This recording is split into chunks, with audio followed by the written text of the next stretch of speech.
وما سواها فألهمها فجورها وتقواها قد أفلح من زكاها وقد خاب من دساها। শপথ মানুষের, নফসের এবং যিনি তাকে সব দিক থেকে সুসামঞ্জস্য করেছেন। অতঃপর তিনি তার নফসের মধ্যে ভালো ও মন্দের বৃত্তি দিয়ে দিয়েছেন।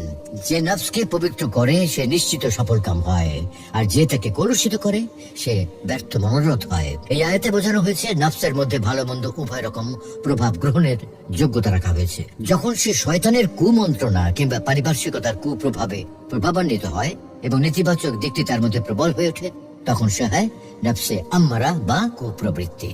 আবার ক্রমাগত নফসের কথা অমান্য করতে থাকলে, মন্দকে বারবার তার সামনে মন্দ হিসেবে তুলে ধরতে থাকলে এবং প্রতিনিয়ত সদিক নির্দেশনা প্রদান অব্যাহত রাখলে, সেও মন্দকে মন্দ বলতে শেখে এবং মন্দের পক্ষে উস্কানি বন্ধ করে দেয়। এ পর্যায়ে উপনীত হলে তখন নফসকে বলা হয় নফসে লাওয়ামা তথা মন্দকে তিরস্কারকারী প্রবৃত্তি।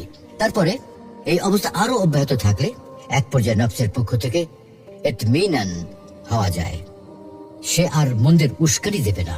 নফস এই পর্যায়ে উপনীত হলে তাকে বলা হয় নফসে মুতমাইন্না, অর্থাৎ এমন নফস যার ব্যাপারে ইতমিনান হওয়া যায় এবং যার ব্যাপারে আশঙ্কা মুক্ত থাকা যায়।